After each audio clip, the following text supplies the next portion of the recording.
RFM Midi. Merci de rester fidèle au programme de la radio Futur Média. Mesdames, Messieurs, bonjour. Il est midi, le grand journal. Des nouvelles des migrants qui avaient quitté Fass-Boye il y a de cela une vingtaine de jours. Ils sont sauvés. Leur pirogue a été secourue hier par la marine royale marocaine. La vague d'interpellation de responsables de PASTEF dissous. Docteur Ousmane Cissé arrêté par des policiers puis relâché. Docteur Seydou Diallo, coordinateur de PASTEF Keur Massar, retenu et entendu par la gendarmerie de Keur Massar. La dissolution du parti PASTEF notifiée aux responsables du parti. La décision va être attaquée. À suivre le secrétaire général par intérim du parti PASTEF qui souligne par ailleurs que Ousmane Sonko poursuit sa grève de la faim. À suivre l'actualité internationale avec Seydou Nourouba, les sports, cher Tidiane Diagne, la revue de presse de Mohamed Ali Mouba et enfin d'édition Point de vue sur le choix du candidat de Benno Bokk Yakaar à la présidentielle de 2024. Pas de compromis, une véritable gageure pour la coalition au pouvoir. La mission assure la partie technique de cette édition. Bienvenue à toutes et à tous.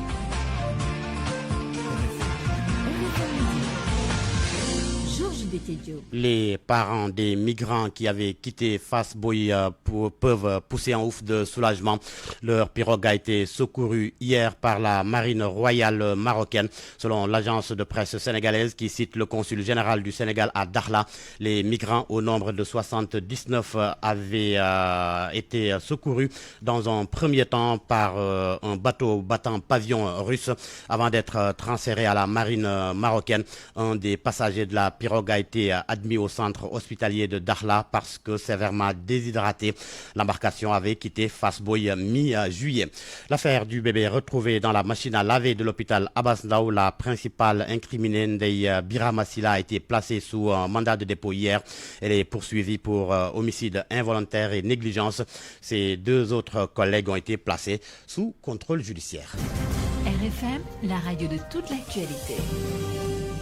Les arrestations se poursuivent dans les rangs du parti PASTEF dissous. Deux médecins de Ousmane Sonko interpellés. Docteur Ousmane Cissé a été arrêté hier en centre-ville par des policiers puis relâché.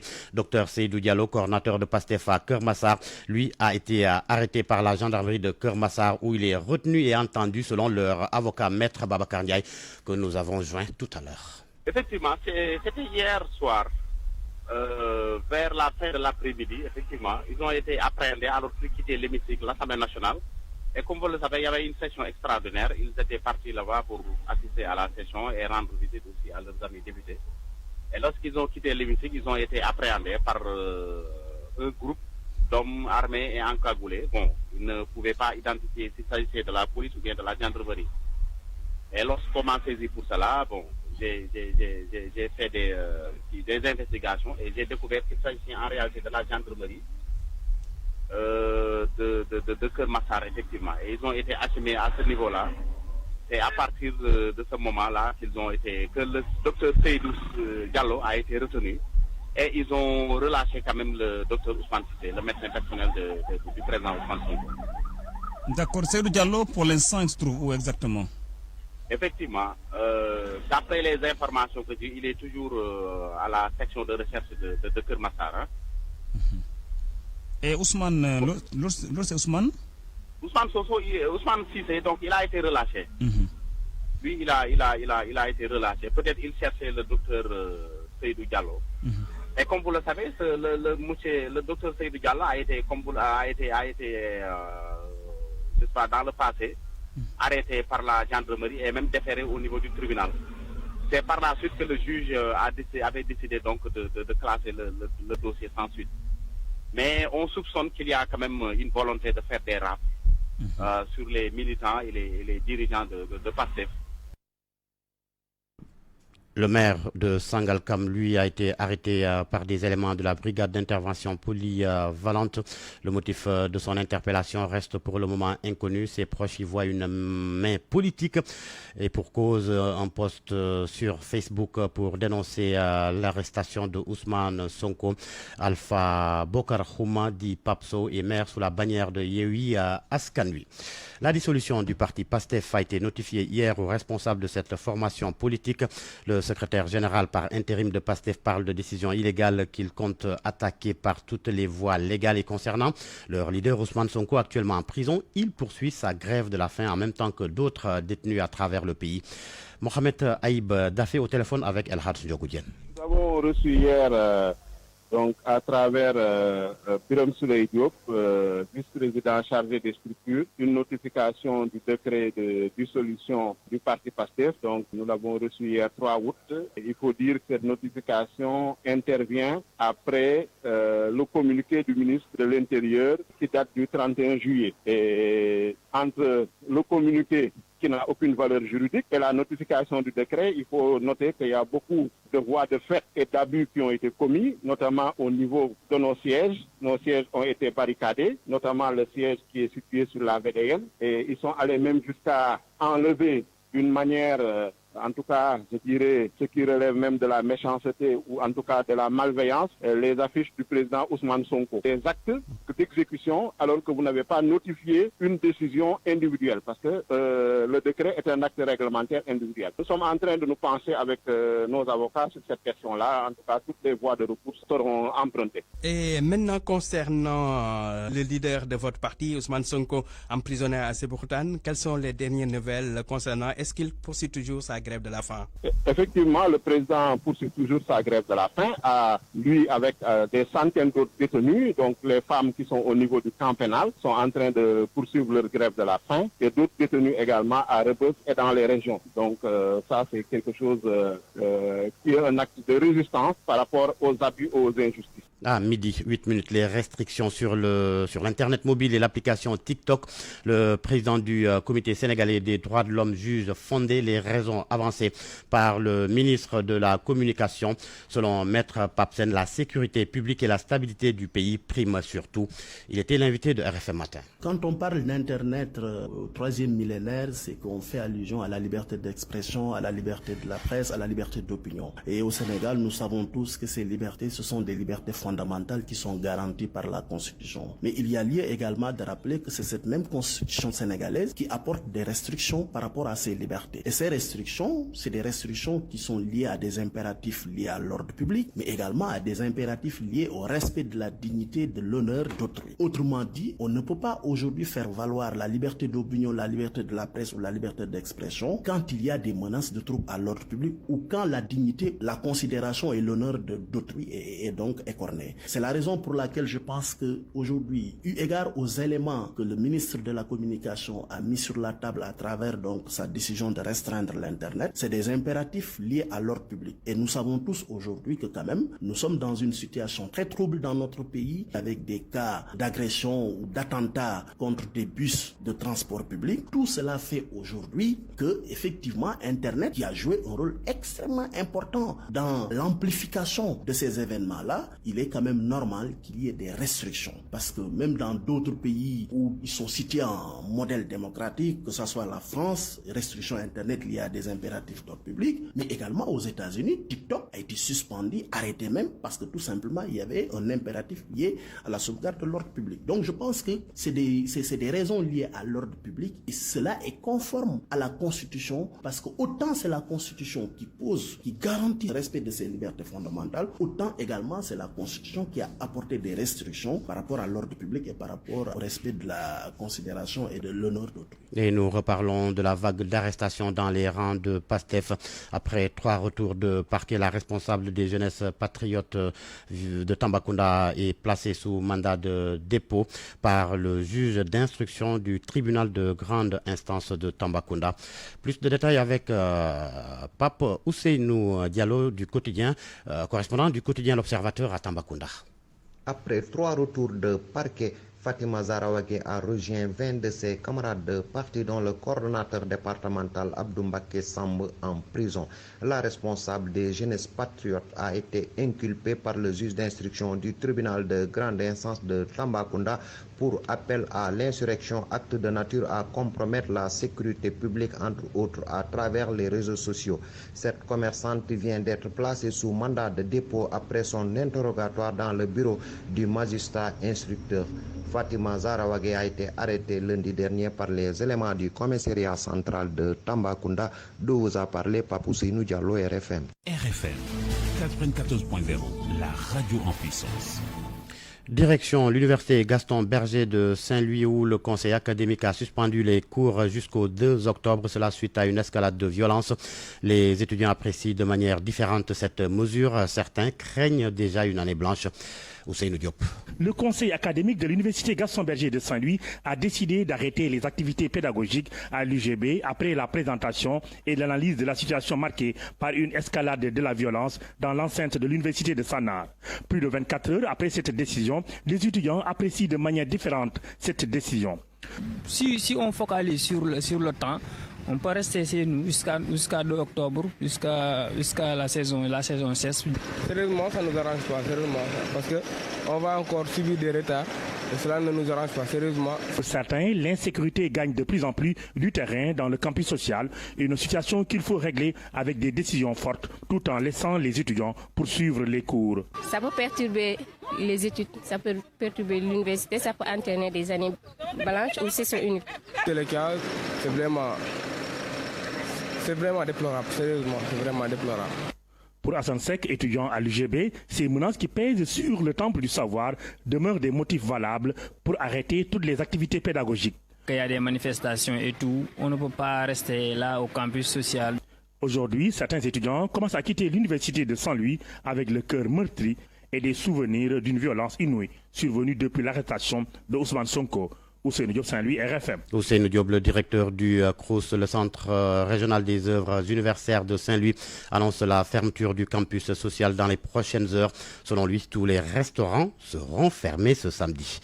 Bambaka, au micro de Ousseynou Diop. Vous savez que le campus social, sa raison d'être est assujetti au déroulement normal des activités pédagogiques. Tant qu'il y a activités pédagogiques, donc le CROUS doit assurer donc ses missions régaliennes, que ce sont l'hébergement, la restauration, donc le médical et tout ce qui est activité culturelle et sportive rentrant dans le cadre de l'épanouissement de l'étudiant. Donc les activités pédagogiques ont été suspendues donc, suite à une escalade de violence. Donc pour dire que quelque part, que ce soit les étudiants, que ce soit les enseignants, que ce soit le PATS, donc personne n'est en sécurité, donc les cours ont été suspendus. Et donc suite à cela aussi, nous avons jugé nécessaire de fermer le campus social. Les restaurants sont fermés à partir de demain au petit déjeuner. RFM. L'actualité internationale. À midi, 14 minutes, l'actualité internationale avec Seydou Nouraba. Bonjour Seydou. Bonjour Georges. Nous démarrons par le Niger. Le Niger, où la délégation de la CEDEAO a écourté son séjour dans le pays, est arrivée hier jeudi dans la nuit. La délégation dépêchée par le président du Nigeria, président en exercice de l'organisation sous-régionale, n'a pas rencontré le général Chiani et le président Mohamed Bazoum qui se déclarent otages. Nous allons avoir Koumba Sandiane Faye avant peut-être la fin de cette édition. Et nous parlons les Jeux de la francophonie à Kinshasa au Congo. On est à 3 jours de la fin. La directrice du comité international des Jeux dresse un bilan satisfaisant et en dépit de deux rapports et des inquiétudes relatives à la préparation des sites et à la sécurité. Plus de 500 membres de l'espace francophone ont fait le déplacement. Le prochain pays hôte sera désigné en novembre prochain. Envoyé spécial à Kinshasa, Anna Rocha. Anna Rocha, que nous allons peut-être avoir avant la fin également de cette édition. Ce 4 août, le gouvernement fédéral éthiopien a décrété l'état d'urgence. Cela fait suite à des affrontements entre l'armée et des combattants locaux ces dernières semaines dans la région de l'Amhara, dans le nord du pays. Il est devenu nécessaire de décréter l'état d'urgence puisqu'une situation a émergé et il est devenu difficile de contrôler ce mouvement inacceptable avec la loi actuelle. C'est ce qu'a indiqué un communiqué du bureau du Premier ministre. Et puis nous revenons, Georges, au jeu de la francophonie. On est à 3 jours de la fin. La directrice du comité international des Jeux dresse un bilan satisfaisant en dépit de 2 rapports ou de 2 reports et des inquiétudes relatives à la préparation des sites et à la sécurité. Plus de 500 membres de l'espace francophone ont fait le déplacement à Norocha. Sur les 3500 participants, 1819 sont des artistes et sportifs, un taux de participation satisfaisant selon la directrice du comité international des Jeux de la francophonie. Zeina Mina explique qu'on n'est pas loin du taux de participation enregistré à Abidjan, à quelques 100 participants près.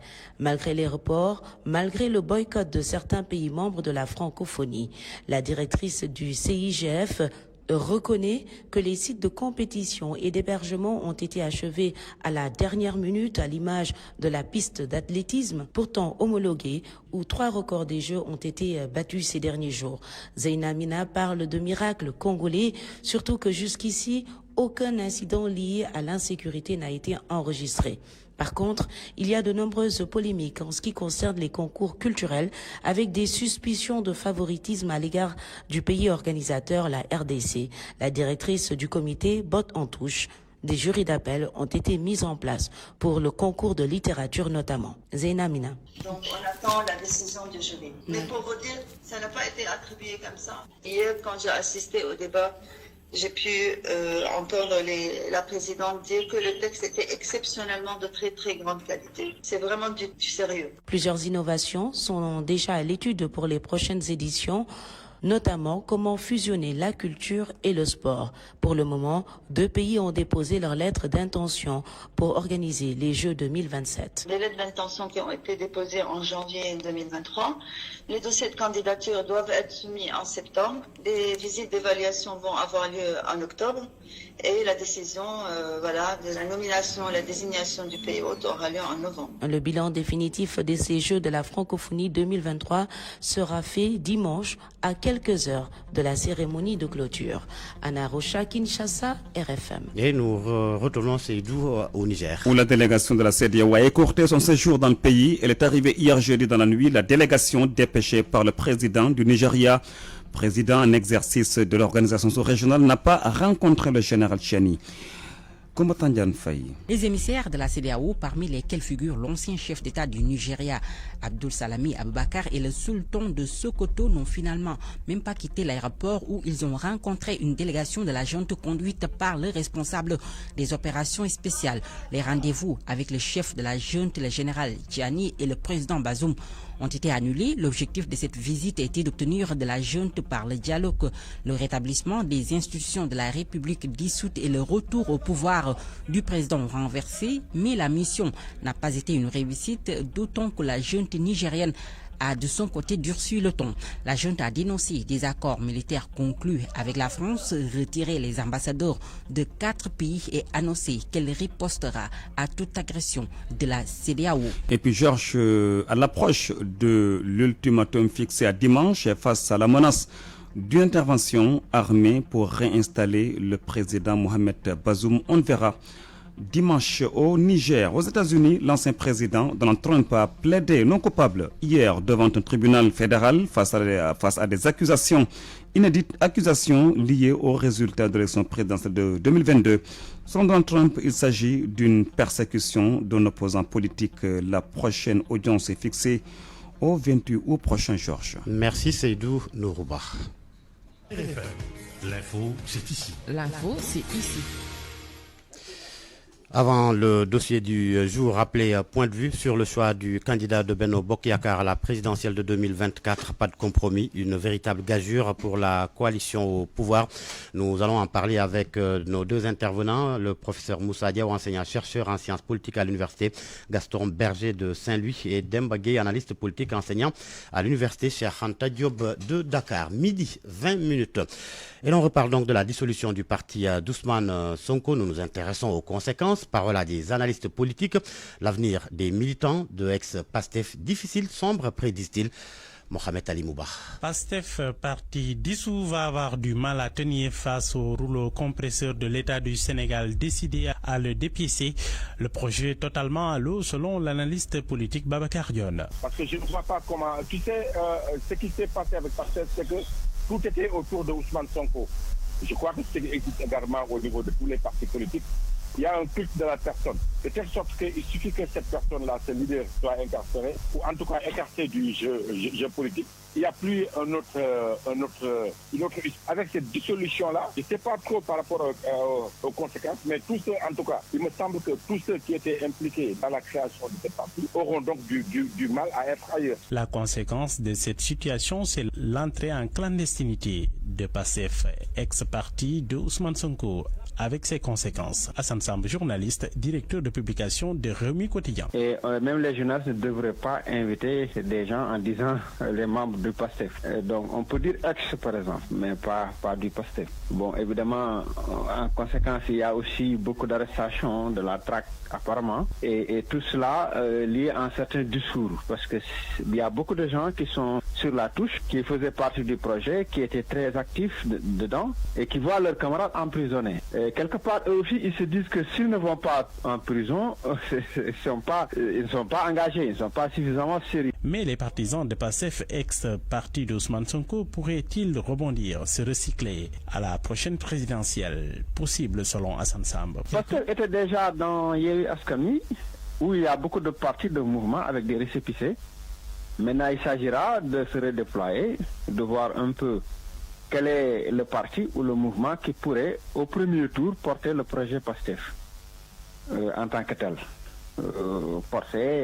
Comme ça, voilà, on va travailler ensemble, essayer d'avoir un candidat qui pourrait même venir de l'ancien parti PASTEF et le propulser comme candidat. Si par extraordinaire il sortait au second tour, c'est bien. Sinon, également, là-bas, ce qui était le PASTEF pourrait négocier également pour que ces forces politiques puissent soutenir un candidat. Mais pour Babacar Yone, les choses ne sont pas si simples que cela.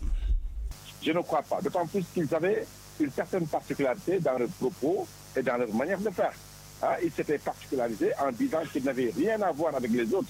Donc nécessairement, je ne vois pas comment les militants et les responsables de PASTEF pourraient se retrouver dans une autre organisation. Donc voilà, je crois qu'aujourd'hui, et là, c'est ce que je dis souvent, Ousmane Sonko s'est sacrifié en sacrifiant également son parti politique. Je crois que ça aurait été mieux pour moi, pour lui, quand il a senti que ça commençait à être dangereux pour lui, de sauver au moins son parti politique. Regardez l'exemple de Karim Wade et de Khalifa Sall. Ils ont été écartés, mais cela n'a pas empêché à leur parti de connaître à exister. Les responsables de PASTEF, ex-parti dissous, ont reçu la notification de dissolution de cette formation politique en attendant d'en savoir davantage sur les recours introduits. Les arrestations se multiplient dans les rangs de PASTEF, ex-parti d'Ousmane Sonko. RFM Sport. Bienvenue, cher Tidiane Diagne. Merci à vous, Georges Détidio. Les Lions du basket jouent la finale demain après leur victoire hier sur le Mali. Exactement, des Lions qui ont été portés sur les épaules par Sierra Dillard. Elle a été la principale actrice de cette victoire, mais également de cette qualification du Sénégal à cette finale de l'Afrobasket féminin qui se déroule à Kigali, c'est au Rwanda. Sierra Dillard, désignée MVP, a mis 33 points au Mali. Elle ne compte pas s'arrêter en si bon chemin. Ses performances jugées par l'équipe dans ce reportage de Sodetia Kigali. La 10e rencontre entre le Sénégal et le Mali s'est soldée par la victoire des Lions. Un 8e succès devant les Aigles dames du Mali. Sierra Diana Dillard a été encore une fois exceptionnelle avec 33 points. Une jeune joueuse qui s'est vite adaptée selon l'une des cadres, Fatou Dieng. Je suis très fière d'elle et je suis très contente qu'elle soit là et qu'elle se soit adaptée à l'effectif, qu'elle se soit adaptée à la culture sénégalaise et qu'elle se sente comme une Sénégalaise. Et je pense que c'est ça qui fait qu'elle se transcende. Et on est derrière elle, on lui parle. Et ce n'est rien du tout, c'est générationnel. Je jouais beaucoup, d'accord, je faisais bien, d'accord, mais aujourd'hui il y a une joueuse qui est bien, qui joue bien, qui mène bien le jeu. Je me sens pas mal par rapport à ça. Tout ce qu'on veut, c'est que le drapeau du Sénégal soit au plus haut, qu'on entende notre hymne national à la fin de cette compétition. Donc si elle doit jouer et qu'on gagne, moi ça me va. C'est la deuxième meilleure marqueuse avec 105 points inscrits, deuxième meilleure performance et troisième au niveau des passes décisives. Des statistiques que le sélectionneur magnifie. Moustapha Gaye. Je pense que Sierra, c'est un phénomène. C'est une chose que j'ai beaucoup regardé avant de la faire venir, que j'ai beaucoup apprécié parce que avant de l'apprendre, j'ai été en Égypte. Je l'ai rencontré une fois. Je suis revenu, je l'ai rencontré deuxième fois. Et j'étais convaincu qu'on a trouvé la bonne chose qu'il nous fallait parce qu'il nous fallait une meneuse de très bon niveau pour revenir en Afrique. Magnifier le travail d'ensemble, le travail de l'équipe. Sans les autres, Sierra n'y arrivera jamais. Parce que Fatou Dieng, c'est son mentor. Elle est tout le temps au basket de Fatou. Elle apprend beaucoup de Fatou Dieng aussi, de Aya, de Oumou Khairi. En gros, c'est vraiment un travail d'équipe. Maintenant, il faut revenir sur terre, aller se reposer et penser à comment aborder la finale. Face au Nigeria, la meneuse Sierra Diana Dillard devra sortir le grand jeu pour pouvoir pénétrer la défense nigériane. Soda Thiam, Kigali, Rwanda, Radio Futur Média. Sodetiam, merci à vous. Il faudra donc noter que Sénégal-Nigeria pour la finale de l'Afrobasket féminin est prévue demain, samedi, à partir de 16h, en levée de rideau pour le match de classement. Le Mali s'oppose au pays hôte. Il s'agit du Rwanda. Le basketball au masculin cette fois-ci avec les nouvelles de nos Lions qui séjournent actuellement en Chine sous la houlette de Momodou Gueye Pabi. L'équipe prend part à un tournoi ce jour, alors ce vendredi, pour être beaucoup plus précis. Le Sénégal affronte les Philippines après avoir dominé l'Iran, tous deux mondialistes. Écoutons le délégué fédéral El-Hadj Sarr que nous avons joint ce matin. Le Sénégal est en partance pour le Nigeria, qualification pré-olympique pour les JO de Paris. Donc nous sommes arrivés ici il y a de cela 5 jours aujourd'hui où nous participons à un tournoi de préparation avec l'Iran et les Philippines. Ces deux équipes nationales qualifiées au mondial qui aura lieu au Japon. Donc la Fédération sénégalaise de basketball a jugé nécessaire de participer avec ces pays pour permettre en tout cas aux entraîneurs de préparer l'équipe. Et là, nous avons joué notre premier match contre l'Iran où l'équipe du Sénégal a remporté sa première victoire. Aujourd'hui, nous allons jouer notre deuxième match contre les Philippines. Les Philippines qui ont battu l'Iran hier. Donc j'espère que nous allons pouvoir terminer en beauté aujourd'hui pour demain rejouer à nouveau contre les Philippines dans une autre ville. Donc dans l'ensemble, tout se passe bien. Voilà, donc El-Hadj Sarr, le délégué fédéral qui accompagne nos Lions qui participent à ce tournoi qui se déroule en Chine. Le Sénégal donc qui a fini de battre l'équipe de l'Iran et va rencontrer ce jour donc les Philippines, l'Iran et les Philippines d'ores et déjà qualifiés pour la prochaine Coupe du Monde réservée aux messieurs. En football, le défenseur international français Axel Disasi a signé un contrat de 6 ans avec Chelsea, a annoncé ce vendredi le club londonien. Le montant du transfert est de 45 millions d'euros selon une source proche des négociations. Après Benoît Badeschi, acheté à 38 millions d'euros en janvier dernier par les Blues, Disasi est le deuxième défenseur central monégasque à s'engager avec Chelsea cette année malgré un effectif pléthorique. Les Londoniens avaient besoin de se renforcer en défense avec la blessure du français Wesley Fofana, récemment opéré du genou droit, et le départ en Arabie Saoudite du Sénégalais Khalidou Koulibaly. Merci, cher Tidiane Diagne. Merci à vous, Georges. La revue de presse de ce vendredi 4 août 2023. Mohamed Alimboua, bonjour. Bonjour. Attaque au cocktail Molotov, l'enquête avance. C'est le Soleil qui se lance ce matin à la poursuite des présumés auteurs de ce crime qualifié d'abject. Et voyons ce que cela donne. Le journal constate sur la base de ces renseignements que pas moins de 12 suspects ont été appréhendés. 3 d'entre eux auraient déjà avoué avoir participé au crime. Mon confrère souligne que les arrestations ont eu lieu entre Yoff, Kermassa, Rufisque et Yombel. Mon confrère note que les hommes du général Fall ont fait honneur à la réputation de fin lumier de la gendarmerie. À Yoff, par exemple, l'individu appréhendé était en possession d'un lot important d'explosifs identifiés à ceux utilisés mardi dernier pour commettre le crime de Yarah. Le journal note que les victimes de l'attentat sont 2 sœurs âgées de 21 et 7 ans. Enquête est allée à la rencontre des rescapés de l'attentat. Ces derniers reviennent sur l'horreur. L'observateur a fait lui aussi le récit des rescapés et la souffrance des parents des victimes. Reportage au domicile des 2 personnes personnes décédées. Mon confrère note que les deux enfants sont deux sœurs. Elles habitaient la Médina. Elles sont les filles d'un émigré établi en Espagne. Elles avaient quitté Kounoune pour se rendre à la Médina. Les dépouilles se trouvent présentement à l'hôpital d'Al-Yam. Le gouvernement du Sénégal promet de faire face aux terroristes et autres fauteurs de troubles. Abdou Karim Fofana, le porte-parole du gouvernement, a fait face à la presse hier avec son homologue des affaires étrangères, Aïssata Tall Sall, justifiant sur la dissolution de PASTEF. Le gouvernement affirme que l'ex-parti de Sonko est le symbole de la division et de la violence. Sur ça, titre du journal Sur ça, le régime tire sans sommation. Et Libé annonce que la traque de PASTEF parti dissous se poursuit. Dr Seydou Diallo arrêté par la section de recherche de la gendarmerie. Il a été cueilli en pleine circulation. Dr Toussaint Manga, lui, et Ben Taleb Sow sont placés sous mandat de dépôt après la criminalisation de leur dossier. Retour de parquet pour Yamil Sané, le maire des Parcelles, et Maïmouna Dièye, maire de la Patte d'Oie. Après l'annonce par Antoine Diome de la dissolution de PASTEF, la décision a été notifiée hier à Biram Souleye Diop via la sûreté urbaine. Les manifestations se poursuivent à Ziguinchor. Moustapha Badji enterré hier, Mamadou Diatta inhumé ce vendredi. Le journal Source nous dit que c'est la dernière poche de résistance. La région de Ziguinchor, alors que d'autres secteurs sont sous contrôle des forces de défense et de sécurité. Le cas de Lindiane Koloban, un cas parmi d'autres. La police, qui a constaté que les moyens utilisés par les manifestants sont très sophistiqués, pense qu'elle a affaire à des combattants hors du commun. Le confrère nous dit que Lindiane Koloban a la particularité d'accueillir beaucoup d'anciens combattants du MFDC qui ont quitté le maquis. Les types de barricades sont très difficiles à dégager. Ce sont parfois des troncs d'arbres et des barres de fer fixées sur la route bitumée qui sont utilisés. Ce qui rend, selon le journal, la progression de la police difficile. Mais les autorités songent à mutualiser les forces, gendarmerie et police, pour régler le cas de ce dernier. Et PASTEF, l'ex-parti de Sonko, n'en a pas fini avec les déboires, selon Libération, qui nous dit qu'un putsch se prépare contre Abbas Fall à la mairie de Dakar. Il risque de perdre son poste de premier adjoint au maire. L'un des points du jour du conseil municipal prévu mercredi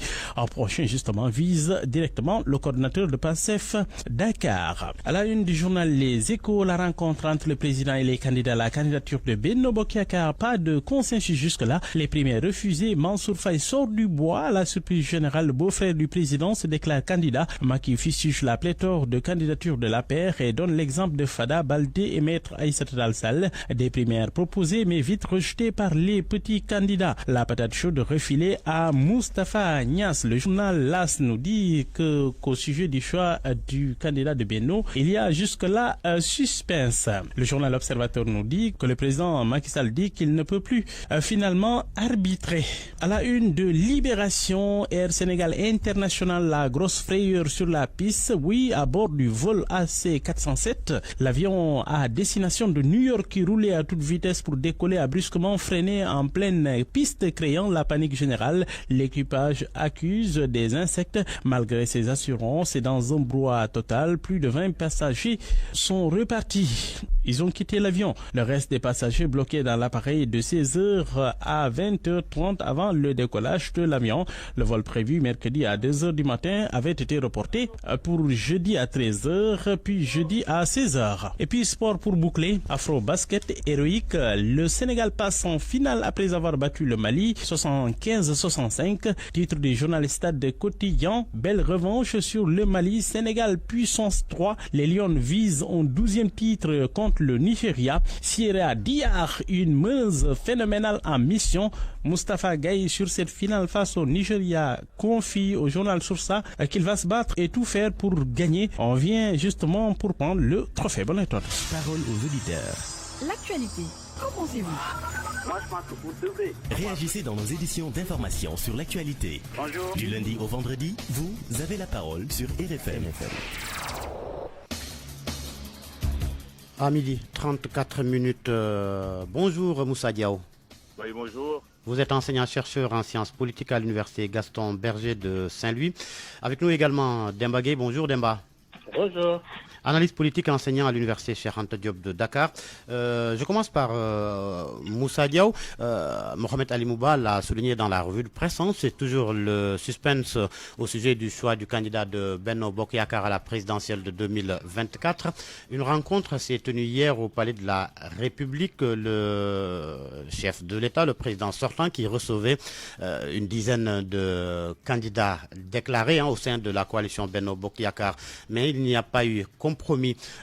Au final, ce que l'on pensait une chose facile au regard de la carte blanche qui a été donnée au chef de l'État par les membres de la coalition Benno Bokk Yakaar, c'est devenu, comme qui dirait, un casse-tête pour le chef de l'État, le choix du candidat de Benno Bokk Yakaar. Oui, j'ai toujours pensé que c'est un cadeau empoisonné, que c'est un piège de demander au chef de l'État sortant de leur faire un choix. On pensait que ça aurait été beaucoup plus facile de procéder de cette manière-là, parce qu'il est président sortant, et puis il a une mise sur la coalition. Mais au dernier moment, on se rend compte, le président s'est rendu compte de la difficulté de cette charge pour faire un choix entre les différents leaders, d'autant plus que les partis ne sont pas structurés, son parti n'est pas structuré, il n'y a pas un numéro 2, ils n'ont pas pu organiser un congrès permettant justement de responsabiliser l'ensemble des leaders politiques en fonction de leur département ou de la région, et donc il a fait du vide autour de lui parce qu'il interdisait, on se rappelle, des leaders politiques de parler de son troisième mandat, etc. Et donc ce qui aujourd'hui réjaillit dans l'espace politique et surtout au niveau de la majorité, avec des leaders, chacun veut se présenter en fonction donc de ses bases et en fonction de sa notoriété, et ce qui pose problème aujourd'hui. Et d'ailleurs, c'est la raison pour laquelle le chef de l'État a filé cette responsabilité. Vous voulez partager, donc demander l'avis du président Moustapha Niasse. On revient à cet avis demandé de Moustapha Niasse, mais quand Macky Sall dit qu'il ne peut plus arbitrer, est-ce que là, c'est pas un aveu d'échec? Oui, c'est un aveu d'échec, tout à fait. Mais c'est la difficulté, parce qu'il ne peut pas décider de ce choix-là, parce qu'il saura l'impact que ça aura sur son parti, sa coalition, et même en même temps sur son avenir politique. Parce que s'il fait un mauvais choix, un choix subjectif, ça aurait aussi un impact. Même si c'est un choix objectivement déterminé, ça aurait toujours des conséquences au niveau de sa coalition. D'autant plus qu'il ne maîtrise plus la situation. Donc ça veut dire que là, il a échoué, et je crois qu'il n'est plus en mesure de faire ce choix, même s'il est forcé, et il ne peut plus faire marche arrière, parce que ça aurait été peut-être plus judicieux pour lui d'organiser des primaires, et les leaders choisiront les meilleurs d'entre eux, mais ils ne l'ont pas fait. Ils ont préféré cette procédure-là, qui est beaucoup plus compliquée et qui rend difficile la tâche au président de la République. Et le danger, c'est l'échec politique.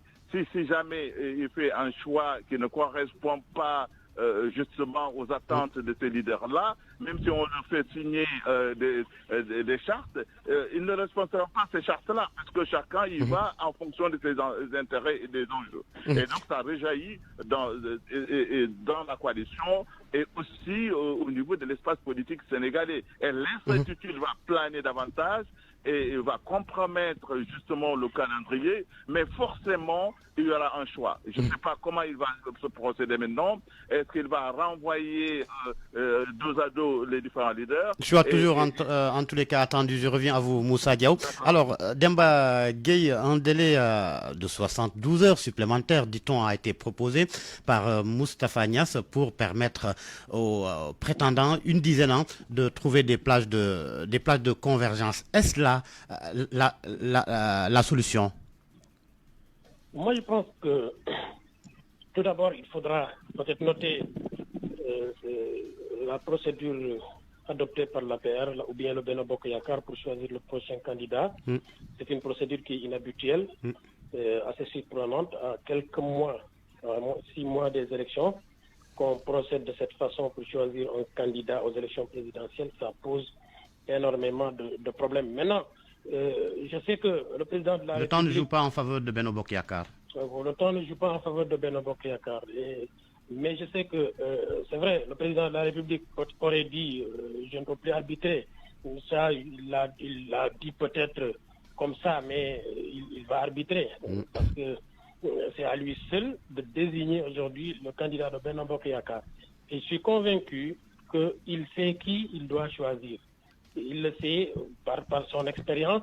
Et il le sait également par le fait qu'il connaît très bien les candidats qui se sont déclarés. Il sait la personne qu'il peut choisir. Et il sait très bien qu'il faut tenir compte d'un certain nombre de critères, lesquels critères ne sont pas à négliger. À savoir le critère ethnique, on peut le dire. Hein. C'est vrai que c'est un débat qui ne se pose. Bon, c'est un problème qui ne se pose pas au Sénégal. Mais à un moment donné, ça a été un débat au Sénégal. Ce débat s'est posé au Sénégal. Donc on ne peut pas ne pas en tenir compte. Parce qu'il s'agit d'une question qui a été retenue au niveau de l'opinion publique et qui est devenue une conviction au niveau de certains Sénégalais. Et donc il faut en tenir compte. Le critère ethnique, je pense que vous comprenez ce que je veux dire par là. Je comprends bien, mais également des liens familiaux. Très bien. Il y a également le critère liés familiaux. Et il faudra forcément en tenir compte. Vous savez, si le débat ne s'était pas posé par le passé, il aurait pu ne pas en tenir compte parce que le Sénégal ne connaît pas ces problèmes ethniques de façon générale. Mais le débat s'est posé, et il s'est posé avec acuité. Ce qui fait qu'aujourd'hui, en tout cas, beaucoup de Sénégalais, beaucoup d'électeurs ont retenu cette conviction et s'il ne tient pas compte de ce choix, s'il choisit un candidat sans tenir compte de ces critères, le Benno Bokk Yakaar... Des critères qui ne joueraient pas en faveur de Amadouba, Abdoulaye Daouda Diallo, mais également du président de l'Assemblée nationale, Mansour Faye. Absolument, ça je vous le dis, et je sais que le président de la République sait très bien de quoi je parle, il le connaît, il va en tenir compte, et je sais que il y a un autre critère également qui est extrêmement important, le passif de chaque candidat. Le passif de chaque candidat. Il y a beaucoup de candidats qui se sont déclarés, mais qui ont un passif vraiment pas enviable, qui ont des problèmes avec l'opinion publique. Et s'il choisit ces candidats, le Benno Bokk Yakaar sera confronté également à un autre débat. Et ce qu'il faut éviter, ce que le Benno Bokk Yakaar doit éviter, c'est de choisir un candidat à problème, ce que j'appelle les candidats à problème, parce qu'il faudra forcément penser au second tour. Et cette élection, tout le monde sait qu'on ne peut pas la gagner au premier tour. C'est une conviction. Tous les instituts de sondage ont trouvé qu'on ne peut pas gagner cette élection au premier tour. Et donc, le choix également doit tenir compte du second tour. Il faudrait que ça soit un candidat consensuel qui puisse parler avec, en tout cas, la majorité des candidats de Benno Bokk Yakaar. Et même grignoter des voix à l'opposition. Et même grignoter des voix à l'opposition. Et le seul candidat aujourd'hui qui réunit ces critères, c'est Boun Abdallah Dionne. Ça c'est indéniable. C'est le seul candidat du Benno Bokk Yakaar aujourd'hui qui peut parler à tous les responsables du Benno Bokk Yakaar, mais qui peut parler également à l'ensemble, presque aux membres de l'opposition. Aujourd'hui, c'est un candidat qui a un comportement pratiquement exemplaire. Vous n'avez jamais entendu quelqu'un critiquer Boun Abdallah Dionne sur l'espace public. Il n'a jamais fait l'objet d'un débat négatif sur la scène publique. Ce qui fait que c'est un candidat sérieux et je pense que le président de la République également le sait. Bien. Bien, je reviens à vous, Demba Gueye. Je retourne vers Moussa Diaw. Alors, Moussa Diaw, est-ce qu'on ne risque pas d'assister à une pluralité des candidatures à Benno Bokk Yakaar au regard des ambitions des uns et des autres? Oui, effectivement, il va y avoir une pluralité. Le président ne pourra rien faire parce que son choix est très difficile. Monsieur Demba Gueye parlait des différents types de critères. C'est vrai, il y a un certain nombre de critères. Moi, je ne reviens pas là-dessus. Ce qui est important, c'est ces leaders-là qui se sont présentés. Et chacun a ses atouts et ses faiblesses. Maintenant, c'est à lui de faire la balance et d'arbitrer. C'est vrai que il faut tenir compte aussi du parti, du fonctionnement du parti de Benno Bokk Yakaar, de l'APR. De l'APR. C'est très important. Et par rapport au candidat qu'il a cité tout à l'heure, Boun Dionne, il n'a pas une position centrale au niveau du parti. Et vous savez, le parti, l'APR est divisé sous forme de clans et d'affinités politiques en fonction des départements et des régions. Ça, c'est une réalité. Et il y a des rapports de force à l'intérieur. On le sent bien. On sait bien qu'il y a certaines personnalités politiques au niveau de Benno qui tiennent la place centrale du parti et qui sont très influents. Et il faut tenir compte donc de rapports de force au niveau de Benno. Ça joue en défaveur justement de Boun Dionne qui n'a pas une position centrale au niveau du parti. On est donc en face d'un scénario selon lequel c'est un rapport entre influence et force politique. Tout à fait. Et c'est ce qui complexifie la tâche du président de la République. En dehors de ces critères-là, il faut tenir compte aussi parce que, d'ailleurs, lui, il avait annoncé que ce serait des critères objectifs, qu'il ne le fera pas en fonction de l'affinité, il fera son choix en fonction de la personnalité qu'il pense être une personne consensuelle, qui va attirer, qui pourrait cristalliser l'ensemble des forces de la coalition. Mais ça, ce n'est pas facile. Et d'ailleurs, il se rend compte de cette réalité. Et maintenant, il a le dos sur le mur. Et comment va-t-il réagir? Est-ce qu'il va se jeter? Déjà, ce qui est sûr, c'est qu'il est un candidat. Ça, c'est évident. Il a fait son choix depuis très longtemps. Mais maintenant, officialiser ce choix-là, c'est ça la grande question en fonction des rivalités qui existent entre les différents leaders. Merci. Et d'ailleurs, et ça nous renvoie justement à cette difficulté, le fait de porter, d'accepter justement, d'arbitrer entre les différents leaders. Et dans un parti démocratique, ça ne devrait pas avoir lieu. Il devait laisser la voie libre aux différents leaders. Ou bien procéder à des primaires. À des primaires, oui, ce serait la meilleure solution, objectivement, permettre aux candidats de se départager en fonction du vote des militants de la coalition. Mais tel n'a pas été choisi. Maintenant, il est dans la difficulté et quel que soit son choix, ça posera des problèmes sur la cohérence et surtout les enjeux des élections. Même s'il y a des soutiens tacites de certains à travers une charte, mais en la réalité, ils ne vont pas mouiller le maillot pour soutenir leur adversaire. Merci Moussa Diaw, enseignant-chercheur en sciences politiques à l'université Gaston Berger de Saint-Louis d'Embagé. Je termine avec vous. Si cette rivalité persiste et qu'il n'y ait pas de plage de convergence, pas de compromis sur le choix de celui qui devra porter les couleurs de la coalition au pouvoir, quelles peuvent être les conséquences? Bon, je pense qu'il y aura forcément consensus.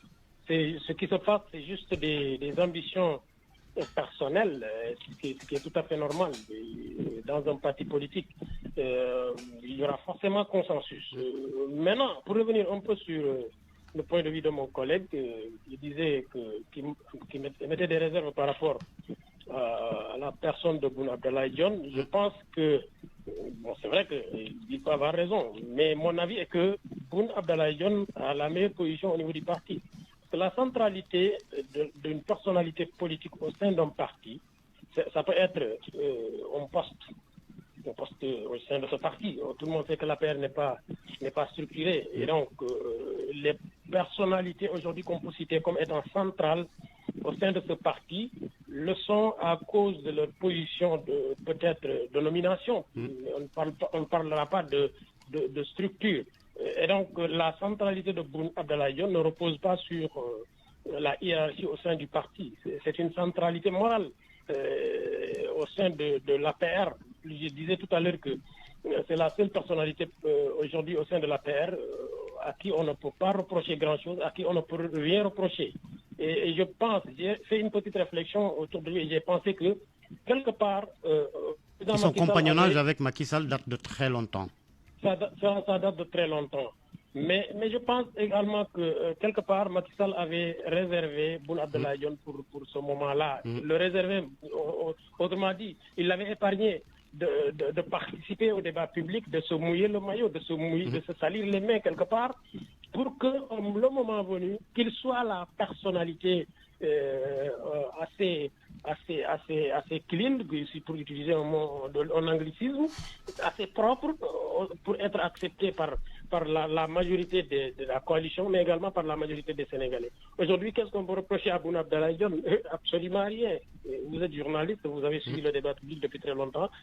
Contrairement aux autres candidats, c'est le seul candidat aujourd'hui à qui on ne peut pas reprocher grand-chose. Que vous soyez de l'APR, de Benno Bokk Yakaar, ou bien que vous soyez un Sénégalais ordinaire, c'est une personnalité consensuelle. Et je sais que j'ai entendu quelques éléments d'information aujourd'hui parlant de son probable choix, mais si cela arrivait, cela ne me surprendrait pas. Et je pense que aujourd'hui, le salut de Benno Bokk Yakaar, c'est de choisir, je ne dirais pas Boun Abdallah Dionne, mais une personnalité de cette nature. La publication de son livre serait-elle un signe annonciateur? Pardon? La publication de son nouvel ouvrage récemment serait-elle un signe annonciateur? Certainement. Dans tous les cas, je vous dis, tous les signaux sont verts pour Boun Abdallah Dionne. Publier un livre pour un homme politique qui parle d'économie, qui parle de politique, c'est déjà un point positif. Parce que cela veut dire que sa vision de l'Afrique, sa vision de l'économie africaine, ainsi de suite. Très bien. Cela veut dire qu'il ajoute un autre point positif dans son curriculum qui est déjà excellent. Sur le plan de la compétence, personne ne peut discuter la compétence de Boun Abdallah Dionne. Sur le plan moral, il ne s'est jamais sali les mains, entre guillemets. Il n'a jamais participé au débat public pour dire des choses qui pourraient fâcher tel ou tel autre Sénégalais. Moi, je pense qu'aujourd'hui, le président de Macky Sall a compris que la personne qu'il faut choisir, il faudrait que ça soit une personne qui transcende un peu les clivages au sein de la coalition Benno Bokk Yakaar, mais les clivages au niveau national. Parce qu'il y a énormément de problèmes au niveau de Benno Bokk Yakaar et les Sénégalais ont beaucoup de comptes à régler avec Benno Bokk Yakaar. Et si vous descendez sur le terrain, vous vous en rendez compte. Il y a un débat houleux. Mais quand même, la personne de Boun Abdallah Dionne peut atténuer sensiblement ces problèmes au niveau de la coalition Benno Bokk Yakaar. Merci Demba Gueye, analyste politique, enseignant à l'université Cheikh Anta Diop de Dakar. C'était Point de vue et c'est la fin de ce grand journal.